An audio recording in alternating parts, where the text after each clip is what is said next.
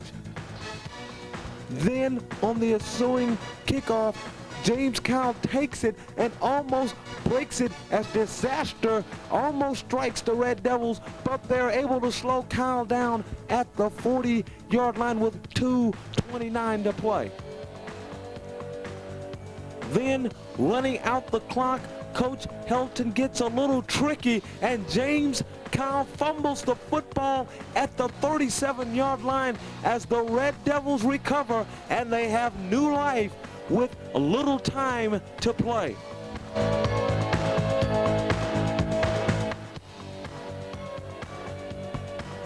With 1:11 to play in the contest, the first play the Red Devils opt for is a Utah pass to the hitman Spencer Thomas as he trips over his own player as the Red Devils drive down to the 32-yard line. Then with 30 seconds to play, quarterback John Shepard looks and finds Adam Weaver in the end zone as the Red Devils have come back from a 14-point deficit to make the score 28-26.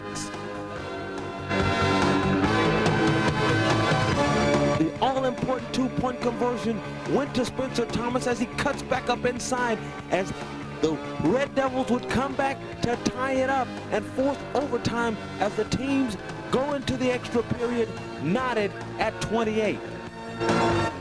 Then it was the battle of pressure kicks as Sean Hurst makes his as the Red Devils move ahead 31-28.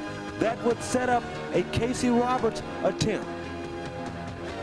The snap, the kick, it's up and it's no good as the Hall's Red Devils came back from 2 14-point deficits to win the Battle of Black Oak Ridge 31-28 at Dan Y. Boyden Stadium at Central High School.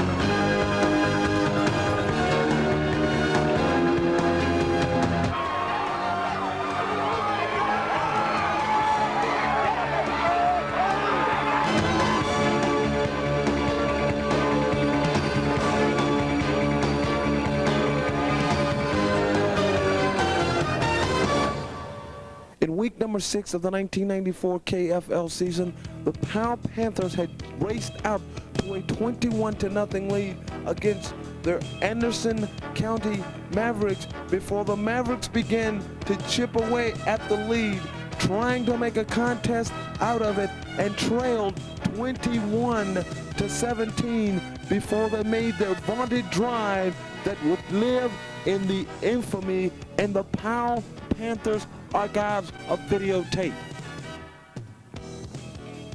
After this sack by Jason Painter, it looked like the Panthers defense would overtake the Mavericks, but quarterback Jamie Chadwell still had a few tricks up his sleeves as he rolled out and found Seth Thacker for a big first down.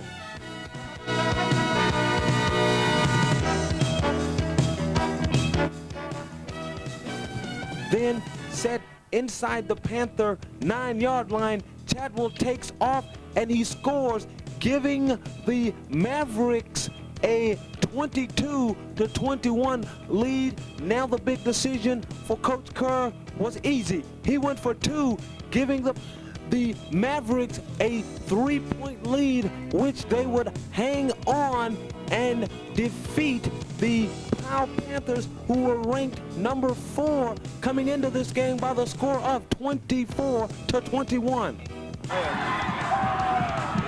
they all running out on the field.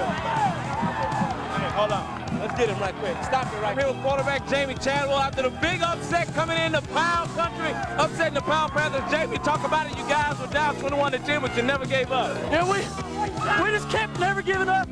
Coach Kerr just tells us never to give up. We never did. We believed we could beat them. We came in here and we did it.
And that's going to do it for this edition of the show. I'd like to thank everyone for participating in this greatest games of the KFL. We do have 2 games still remaining. We will show them at another time.